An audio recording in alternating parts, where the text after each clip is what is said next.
өзі где-то 15-20 жылдай өмір сүреді. Мұның аталықтары жыл сайын мынау мүйізін тастап отырады. Жылына бір тармақ қосылып отырады мүйізіне. Мынау тармағына қарай жасын, несін білуге болады. Мынау маралдардың. Мынау ұрғашыларында мүйіз болмайды.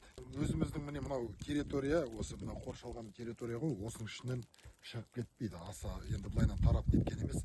Әрбір жерде өздерінің үйір-үйіріп, мына аталықтар ұстап жүреді осы. Мына жердегі, ана үйдің жағындағы басқа, мына жердегі басқа міне мынау.